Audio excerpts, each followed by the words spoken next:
अपना एग्ज़ाम नज़दीक आ रहा है, लगभग दो महीने में आपका पेपर है। और हर वो बच्चा जो लगभग 130 के आसपास है, वो अपने आप को सिक्योर मान सकता है। उससे कम है तो थोड़ा दम लगाने की ज़रूरत है। तो दम कैसे लगाना है, तो हमने थोड़ा बहुत आपसे मॉक के प्रति वैल्यू करने के लिए थोड़ा सा मोटिवेट किया था। फिर मॉक के बाद एनालिसिस के लिए हमने थोड़ा मूव ऑन किया था और हमने डिमांड की थी कि एटलीस्ट 2-3 घंटे 4 घंटे पढ़ें, क्योंकि आज मैं ऐसे किसी बच्चे से मिलवाने वाला हूँ जिसने अपना पूरा रिजल्ट ही मॉक के दम पे लिया। और ये चैलेंज है कि ऑल ओवर इंडिया में उतना ज़्यादा मॉक किसी ने नहीं दिया होगा। वो पढ़ाई ही मॉक से करता था। आज उसने इतनी अच्छी बात कही सेशन के दौरान कि सिलेबस ख़त्म होने के बाद तैयारी ही मॉक से होती है, पढ़ाई ख़त्म ही नहीं हो सकती। ये पढ़ते हैं तो वो छूट जाता है, वो पढ़ते हैं तो वो छूटा रहता है, और इस चक्कर में हम कभी अपने वीक पॉइंट पे काम ही नहीं कर पाते। लास्ट के 11 दिन में 55 मॉक दिया उस बच्चे ने, यानी एवरेज 5 मॉक। और सिर्फ मॉक नहीं दिया, एनालाइज भी किया, यानी लास्ट के 11 दिन में उसने एवरेज 12-13 घंटे पढ़ाई की होगी। तो आपके जितने इस तरीके के डाउट होंगे आप उससे पूछेंगे, आपको मज़ा आएगा। जेएसओ में हमने 2 टॉपर मिलवाए थे आपको, रैंक 5 और रैंक 8। आज हम रैंक 7 से मिलवाएंगे, क्योंकि रैंक 8 का रैंक हो गया रैंक 7। तो उसका सेशन नहीं हो पाया था प्रॉपर। उस दिन रिजल्ट आया ही था तो कई सारे लोग थे, तो माला पहनाए और ताली उली बजाए और मिठाई खाए, विदा कर दिए। नहीं, मिठाई खाए थे। जो नहीं खाए थे वो लोग वहाँ उस दिन नहीं रहे होंगे, अदरवाइज हमने उस दिन सबको पर्याप्त मिठाई खिलाई थी। और किसी ने नहीं खाया तो कल खरीद के खाइएगा, रिजल्ट आएगा तो मैं खिलाऊंगा, तब तक आप खाइए। गरीब आदमी निकम्मे, हर दिन कुछ ना कुछ खिला रहा हूँ, कभी मीठा, कभी ये, कभी वो। आज मेलोडी तक खिला दिया। हाँ, बुला लो। हम तो देखते हैं कि मंडे टू फ्राइडे आप बहुत मेहनत करते हो, सैटरडे तक आते आते थक जाते हो, तो हम आपको इनवाइट करते हैं कि आओ 9 घंटे एक सब्जेक्ट पढ़ेंगे। अब में से कुछ लोग आते हैं तो उनको अच्छा खाने पीने का, लस्सी, कॉफ़ी, बिस्किट, मेलोडी, कुछ ना कुछ है। और क्या, एल्पेनलीबे भी कुछ लोग को मिला था। तो हम तो चाहते हैं कि आपको खिलाने का कोई ना कोई बहाना मिले, जिससे हम और अच्छा आपका केयर कर पाए। लेकिन उसके लिए कुछ एक्स्ट्रा एफर्ट करिए, जैसे संडे को भी पढ़िए। नंबर नहीं आ रहे हैं तो मत लीजिए मोबाइल, मत जाइए खेल लें। इसी अटेम्प्ट में ख़त्म करना है तो प्री में लाइए 170 नंबर का टारगेट, क्योंकि जेएसओ, AAO ये ऐसी नौकरियां हैं जो आपके नौकरी के रिस्क को ख़त्म कर देंगी। लेकिन ये मौका ही तब मिलेगा जब आपके प्री में बहुत नंबर होंगे। और प्री में बहुत नंबर लाने के लिए बहुत पढ़ना पड़ता है, बहुत एनालिसिस पे टाइम लगाना पड़ता है, बहुत वीक पॉइंट पे काम करना पड़ता है। सिर्फ प्रयास करने से लोग सफल हो जाते तो कोई भी हो जाता, लास्ट दम तक प्रयास करना पड़ता है। कोई कमी जब नहीं रहती तब जाके नौकरी लगती। जैसे यही बालक अभी सेशन के दौरान कहा कि कंपटीशन तुम्हारा नहीं है, तुम्हारा हमसे भी कंपटीशन है। यानी हम फिर एग्ज़ाम देंगे जो लोग सेलेक्ट हो रहे हैं। किसी को रैंक सुधारना है तो किसी को ड्रीम पोस्ट लेना है, किसी को अपने स्टेट में आना है। तो आपके हो सकते हैं कि आपको लगे कि नंबर आ रहे हैं, मैं कर लूँगा, हो जाएगा। लेकिन जब तक हो ना जाए तब तक आपको रुकना नहीं। मैं कई बार लाइब्रेरी राउंड लगा रहा हूँ तो कुछ भी वीडियो देख रहे हैं, आपको क्या मतलब है कॉकरोच पार्टी से या 2 मास्टर आपस में लड़ गए, आप उसी साजिश के शिकार हो गए जो एक्चुअल में नहीं होना चाहिए था। हम एवरेज लोग हैं, हमारे हिस्से में मेहनत करना ही आएगा। तो ऐसी ढेर सारी बातें हम इनसे सीख सकते हैं। कहाँ हैं? आ रहे हैं, लेके आइए, साथ जाइए, उनको सम्मान से लाइए। पांडे जी, गाड़ी में माला रखा है, माला निकाल लाइए। ये गाड़ी की चाबी है। माला माला माला लाए हैं, लाइए।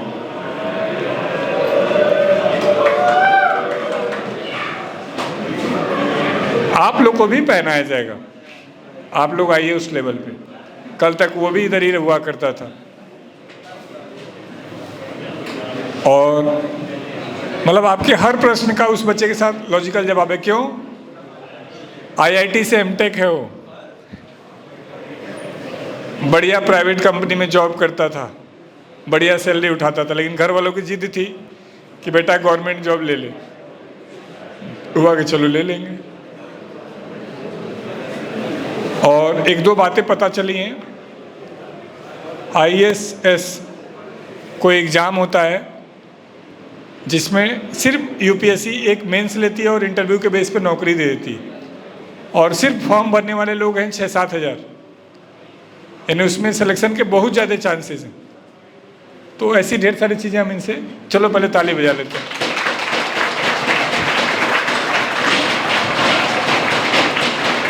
माला माला, आओ आओ इधर आओ, इधर आओ। ये अजय हैं, बहुत लोग जानते भी होंगे, आप लोगों के साथ थे। ये अभिमन्यु हैं, इनको शायद कुछ लोग जानते होंगे। ये 24 वाले में सेलेक्ट हुए थे, ये 25 वाले में हुए हैं। इनका एक क्रम था। आज जैसे मैं पूछा कैसे पहुँचे, तो पता चला कि एक हरीश हुआ करता था, CJ लिखिस में लगा था, फिर उसके बाद उनके कुछ दोस्त आए, फिर ऐसे करते करते अब इनके भी कुछ दोस्त आए हुए,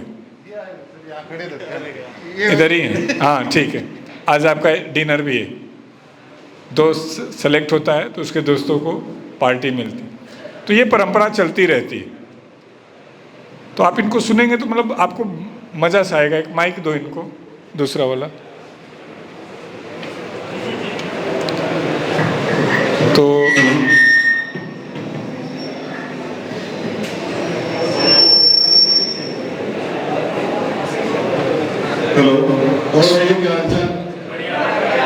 सुमित पांडे जी, पीछे जाना पड़ेगा आप लोगों को। कुछ लोग को हमारी आवाज़ कम सुनाई देती है तो आपस की आवाज़ करते हो। जहाँ कोई बात करे उससे इकोनॉमिक्स का क्वेश्चन पूछा जाएगा। देखो, हाँ क्या भाई, जानते तो सब हैं ही यहाँ पे। मोस्टली एक बार पहले भी मिलके जा चुके हैं ना, जिस दिन रिजल्ट आया तब आए थे। मोस्टली आप होंगे यहाँ पे, कुछ लोग नए आए होंगे, तो सब मेहनत कर रहे होंगे अच्छे से। कर रहे हो या नहीं कर रहे? इस पर तो भाई मेन तो मेहनत करने का ही, करते रहोगे हो जाएगा। आज हम इधर खड़े हैं लाइन की इस तरफ, तो मैं तो चाहूँगा कि अगली बार सुनने वाले कम हो, सुनाने वाले ज़्यादा हो। तो इधर आने के लिए बी फोकस्ड, अपने काम पर लगे रहो, जो करना है, जो डाउट आ रहे हैं उनको क्लियर करो, मैनेजमेंट से बात करो, अपने मेंटरशिप सेशंस लेते रहो। बाकी डिसिप्लिन में रहो, रूल्स रेगुलेशंस को फॉलो करो, ये तुम्हारे लिए बनाए गए हैं।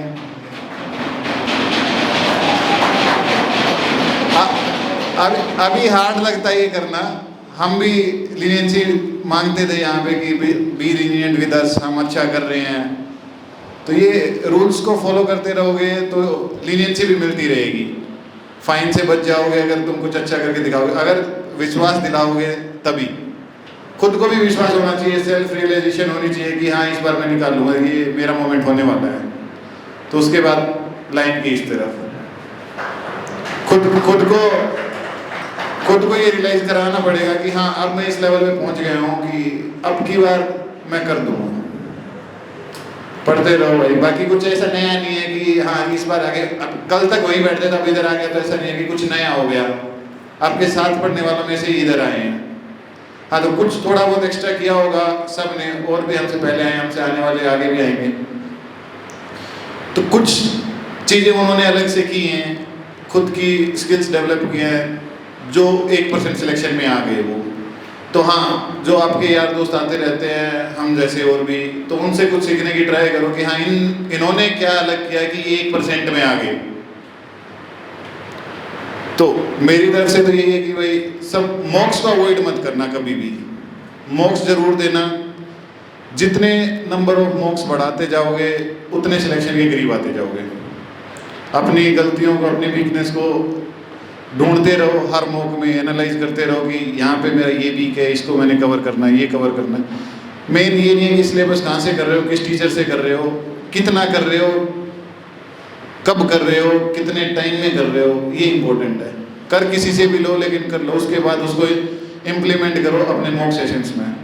जितने मॉक सेशंस बढ़ाओगे उतने कामयाबी के पास आते हो। यही मूल मंत्र है भाई मेरा, तो कुछ इससे एक्स्ट्रा नहीं किया।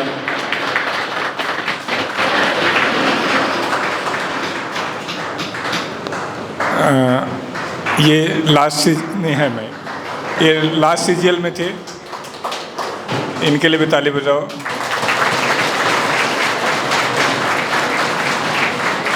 और आज मुझे पता चला कि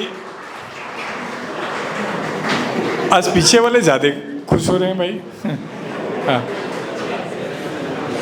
आज पता चला कि ये एक ऐसा पोस्ट है जिसमें पढ़ाई के लिए टाइम ही टाइम है। ये बताना है कि पिछले 14 महीने में कितने बार ऑफिस गए हो, आईएएस करना है, यूपीएससी करना है, कुछ अच्छा करना है, मैंने बहुत ही मज़ा। तो ये अभी अंडररेटेड पोस्ट है। जैसे डीए के बारे में बहुत लोगों को नहीं पता था, फिर यूट्यूब में वायरल होता गया, सभी डीए के प्रति हो गए। तो मेरा जीएसओ को भी ज़्यादा उतना सम्मान मिला नहीं, लोगों को पता ही नहीं क्या मज़ा है। तो आज मैंने एक्चुअल में इनसे पूछा कि वो टाइम मिलता नहीं है कभी देखने का, तो ये बताएगा। तो थोड़ा अपने डिपार्टमेंट के बारे में बताओ ताकि इनको समझ में आए। चलो बताता हूँ। जीएसओ की पोस्ट पे हम काम क्या करते हैं, काम ये करते हैं कि जो गवर्नमेंट के सर्वेज होते हैं ना, किसी के इंडस्ट्री के सर्वे आ गए, जो आप WPI की रैंकिंग देखते होगे, PPI की रैंकिंग देखते होगे, जो पढ़ते हो, ये रैंक डिसाइड करना ये सर्वे का काम होता है हमारा। कि PPI का डाटा कंपाइल करके सारा मिनिस्ट्री के पास भेजना, इंडस्ट्री से डाटा लेना। लेकिन मेन बात ये है कि इस जॉब में टाइम ही टाइम है आपके पास। अब मैं बता दूं कि मेरी शिमला पोस्टिंग है, अभी मैं ऑन ड्यूटी हूँ वैसे तो, वैसे बताऊँ तो, पर मेरी शिमला पोस्टिंग है और मैं पीछे वाले ज़्यादा खुश है, मैं वहीं पे बैठता था बिल्कुल लास्ट में सबसे। तो मैं बता दूं, पिछले 1 साल हो गया मेरे को लगे हुए। शिमला मेरी पोस्टिंग है, मैं 30 से 40 दिन शिमला रहूँगा ज़्यादा से ज़्यादा, और मैं बाहर ही रहता हूँ, मतलब घर पे रहता हूँ, वैसे तो ऑन ड्यूटी रहता हूँ। तो इतना टाइम है मेरे पास।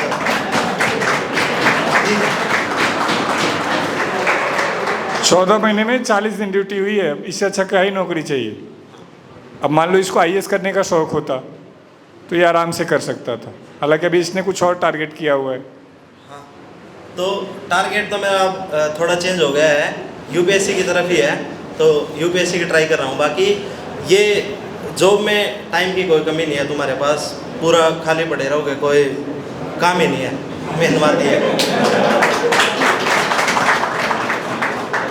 और भाई प्रिपरेशन की बता दूँ कि मैं अपनी बता देता हूँ कि सबसे पहले तो एक सोर्स पे स्टिक रहना, बार बार चेंज मत करना, चाहे टीचर हो चाहे बुक हो, कोई भी चीज़, सबसे ज़्यादा बेनिफिट ये करेगा। दूसरा सबसे ज़्यादा बेनिफिट तो हालांकि मॉक करेंगे, उसके बाद ये चीज़ दूसरे को देख के कभी मत सोचना कि उसके ज़्यादा नंबर आ रहे हैं, उसके कम नंबर आ रहे हैं। सिर्फ अपने आप को बेटर करो, अपने आप को बेटर करते रहोगे तो एक दिन तुम्हारा भी आ जाएगा, तुम्हें भी आराम से जॉब मिल जाएगी।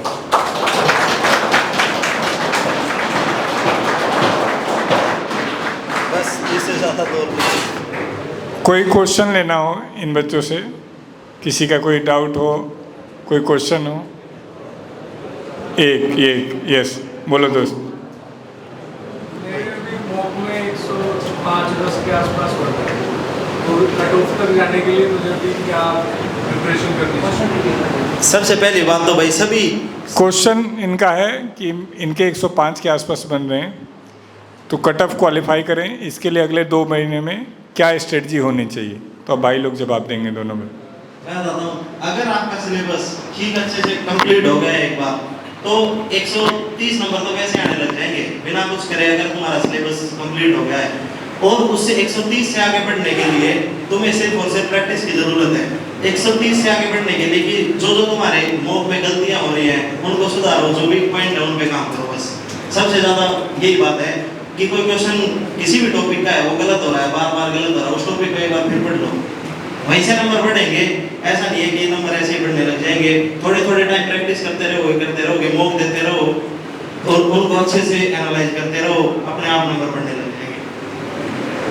जैसे अभी सेक्शनल टाइमिंग आई है तो मैथ में पहले 25-27 मिनट में होता था, वो 15 मिनट में आ गया, तो उसके लिए क्या एडिशनल एफर्ट करनी चाहिए? देखो पहले भी मतलब स्किप करना सबसे, मेरे को तो ये लगता है कि क्वेश्चन छोड़ना कौन सा है वो ज़्यादा इंपॉर्टेंट है हमारे लिए कि 25 क्वेश्चन में से हमें 2 क्वेश्चन छोड़ने हैं, 3 क्वेश्चन छोड़ने हैं, तो छोड़ने कौन से हैं वो उस पर ज़्यादा फोकस करो कि हाँ ये क्वेश्चन मेरे को छोड़ना है। करने तो सारे हैं 25 के 25, लेकिन अगर तुम्हें ये रहेगा कि हाँ ये क्वेश्चन मेरे को टाइम लगेगा या मेरे को डिफिकल्ट है मेरे लिए, उस क्वेश्चन को छोड़ने की टेक्निक सिर्फ और सिर्फ मॉक से है कि चलते टाइम के हुए जब टाइम चल रहा है उस टाइम में तुमने कोई क्वेश्चन पढ़ा और तुम्हें लगा कि ये मैं कर सकता हूँ या नहीं कर सकता हूँ, इसको छोड़ना है करना है, ये डिसीजन फाइनल करना आपको सिर्फ और सिर्फ मॉक से आएगा। और अब तो सेक्शनल टाइमिंग आ गई है तो क्वेश्चन स्किप करना बहुत ज़्यादा मैटर करेगा इसमें कि 15 मिनट में या तो तुम 3 क्वेश्चनों में उलझ के रह गए, ये ज़्यादा मैथ पे इफेक्ट करेगा। 4 क्वेश्चनों में उलझ के रह गए, कोई बच्चा होगा वो चारों को छोड़ के अगले 21 क्वेश्चन कर लेगा, तो ये ज़्यादा फायदेमंद होगा कि स्किप करना सीखो। कुछ बच्चे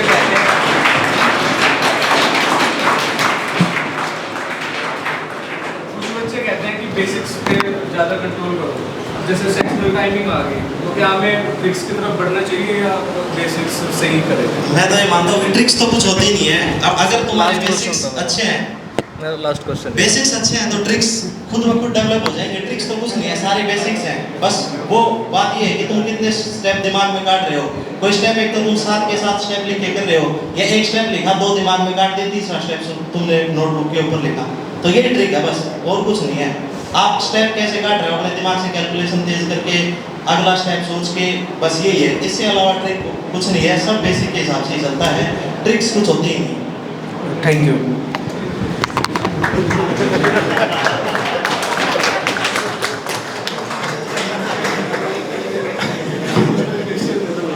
और किसी का कोई क्वेश्चन हो? यस, दोनों माइक। हेलो भैया, जैसे मेरा अभी सिलेबस जीके का टोटल नहीं हुआ है, ठीक है, मतलब मैं इस चीज़ के लिए अभी बहुत ज़्यादा प्रेशराइज हूँ कि जीके का सिलेबस अभी पूरा करना है या मॉक एनालिसिस अच्छे से करना है, या जैसे वोकैब भी अभी मेरा अच्छा नहीं है और नंबर ऐसे कभी 145, कभी 158, कभी 136, कभी कभी 113 पे, ऐसे 114 पे आ जाता हूँ। तो जब 114, 113 पे जब आ जाता हूँ तो मैं बहुत ज़्यादा प्रेशराइज फील करने लगता हूँ। लगता है कि मैं अब सिलेबस की तरफ भागूँ या फिर मॉक को ही अच्छे से देखूँ, लोग क्या करना मेरे लिए बेहतर रहेगा? तो ये उसमें भी तो डिपेंड करता है ना, तो मॉक का लेवल कैसा है। वो एक हार्ड लेवल का अगर कोई मॉक है तो वो सबके लिए है, तो उसके अंदर मार्क्स मैटर नहीं करेंगे, उसमें परसेंटाइल मैटर करेगी। मॉक का लेवल भी तो डिफर करता है ना, अलग अलग प्लेटफॉर्म के अलग अलग लेवल के क्वेश्चन हैं। अगर 15 मिनट में 25 वाले ऐसे डाल दिए कि तुम 10 ही कर सकते हो 15 मिनट में, तो फिर तो ऑटोमेटिक स्कोर नीचे आ जाएगा। और ऊपर से ज़्यादा फ्लक्चुएशन हो रही है एट रेगुलर इंटरवल्स, तो उसका मतलब ये है कि तुम कुछ क्वेश्चंस में स्ट्रॉन्ग हो, कुछ में वीक करो। तो जिस मॉक में तुम्हारे स्ट्रॉन्गर टॉपिक तुम्हें फंस गए उसमें तुमने फोड़ लिया, जिसमें तुम्हारे वीक टॉपिक है वो आ गए तो तुम वापस से स्कोर नीचे आ गया। तो जिसमें कम आ रहे हैं, जिस मॉक से तुम्हें लग रहा है कि ये मेरे टॉपिक वीक हैं, तो उन टॉपिक्स को कवर करने का सोचो। रही बात जीके की, तो जीके में जितनी रिवीजन साइकिल्स तुम बढ़ा सकते हो उतना स्कोर अच्छा कर लोगे। जीके में तो अभी आज तक मतलब मेरा प्रॉब्लम यह है कि आज तक मैंने एक बार भी गो थ्रू नहीं हुआ हूँ। हाँ, तो यही तो प्रॉब्लम है ना, बिना गो थ्रू अपने आप नंबर कैसे आएंगे? बार बार जीके ऐसा सब्जेक्ट है जो बार बार रिवीजन मांगता है। मैथ में तुम प्रैक्टिस से काम चला सकते हो, फॉर्मूले तुम्हें साथ ही साथ प्रैक्टिस में याद होते जाएंगे, तो लेकिन जीके में ऐसा होगा नहीं ना। जीके में तो तुम बार बार पढ़ना पड़ेगा। तो यह है कि फर्स्ट गो में तुम्हें ज़्यादा टाइम लगेगा, सेकंड में उससे कम लगेगा। तो इतने साइकिल्स बनाओ कि तुम्हें रिवीजन एक क्विक रिवीजन हो जाएगी। 10 दिन में तुम ऊपर से जा रहे हो कि तुम्हें बेसिक सारे क्लियर हो रहे हो। वो क्वेश्चन तुम ना छोड़ो पेपर में जो सब करेंगे। वो इम्पोर्टेंट है। और भैया जब से सेक्शनल है तो मैथ्स में पहले जैसे होते थे कि 45, 40 ऐसे नंबर आते थे, लेकिन अभी ऐसा है कि 28, 30, कभी कभी 20 भी हो जाते हैं, मतलब थोड़ा सा हार्ड शिफ्ट हो जाए तो मतलब उस टाइम पे और ज़्यादा आदमी वो प्रेशर फील करने तो लगता है। पहले क्या था कि 60 मिनट्स तुम्हें पूरे पेपर को सोल्व करने के लिए मिलती थी, तो जीके में 5 मिनट रफली 6 मिनट लगा देते, इंग्लिश 12 मिनट में कवर कर लिया, जो एक्स्ट्रा सब्जेक्ट्स का टाइम बचाया वो तुम मैथ में लगाते थे। मैथ में क्या था कि पर question you are taking 1 minute तो मिल ही रही है, 1 मिनट से ज़्यादा भी मिल रही है, ऑन एंड अराउंड 28 से 32 मिनट तक सब बच्चे बचा लेते थे।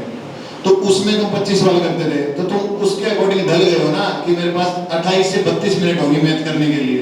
लेकिन अभी तुम्हारे पास 2 महीने हैं कि 2 महीने में तुम इस नए पैटर्न पर ढल जाओ कि 15 मिनट में 25 करने हैं, कि हाँ 25 करने मुश्किल है लेकिन नॉन अचीवेबल नहीं है, 15 मिनट में 25 हो सकते हैं। अगर बेसिक्स और कैलकुलेशन स्पीड अच्छी है तो 15 मिनट में 25 अचीवेबल है। हाँ 25 तक नहीं पहुंच पा रहे तो अगर कंपटीशन में बने रहना तो 22-23 तक जरूर पहुंचना पड़ेगा। उसके लिए नंबर ऑफ मॉक्स बढ़ाओ, अपने प्रैक्टिस सेशंस बढ़ाओ। अभी जैसे मानिए 2 मंथ है तो नंबर ऑफ मॉक्स मतलब 2 कर सकते हैं, 3 कर सकते हैं, या अभी एक बार सिलेबस से गो थ्रू हो जाए। पहले मस्ट है ना, पहले अपने बेसिक्स और सिलेबस को कवर करना, एटलीस्ट एक बार तो करना मस्ट है। उसके बाद मॉक्स तुम्हें हेल्प करेंगे कि तुम्हें दोबारा से कौन से टॉपिक्स देखने हैं। अब एक बार एलसीएम एचसीएफ कर लिया तो मेरे को नहीं लगता कि दोबारा एलसीएम एचसीएफ पूरी प्रैक्टिस सेट लगाना जरूरी होता है। बहुत सारे टॉपिक ऐसे हैं अर्थमेटिक के कि एक बार कर लिया तो दोबारा पूरा सिलेबस करना उसका जरूरी नहीं होता, बस उसके प्रैक्टिस सेट लगाओ। प्रैक्टिस सेट मॉक में भी मिलेंगे, प्रीवियस ईयर भी मिलेंगे, तो पूरे सिलेबस में टाइम वेस्ट करने की बजाय मॉक से तुम्हें पता लगेगा कि स्पेसिफिक टाइम किस टॉपिक को देना चाहिए। थैंक यू भैया।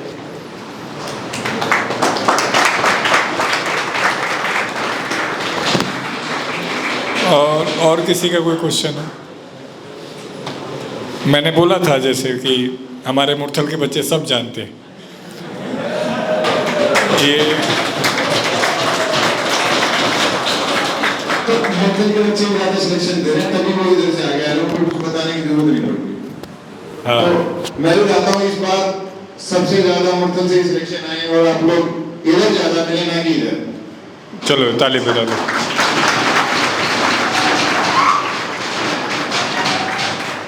और मैं इस बात को सहमति दे सकता हूँ, बस एक पॉइंट जो इसने कहा है मॉक और एनालिसिस, सिर्फ वो यदि आज से भी हैबिट में डाल लेते हैं कि मैं अपने स्टडी का आधा टाइम लगाऊंगा, और ज़्यादा बढ़ा सकते हैं। क्योंकि अभी आपका दिमाग इस बात के लिए तैयार ही नहीं हो पा रहा है कि एनालिसिस करने के लिए हमें एक्स्ट्रा एफर्ट करने की ज़रूरत है। पढ़ाई के लिए तो तैयार हो जा रहा है वो कि नया टॉपिक पढ़ लेना, कोर्स पूरा करना, लेकिन एनालिसिस के लिए वो तैयार ही नहीं हो रहा है। और ये सामने एग्जाम्पल हैं दोनों बच्चे कि इन्होंने बहुत कम टाइम में अपने सफलता को सुनिश्चित कर लिया, लेकिन कुछ समझने में भी टाइम लगा था।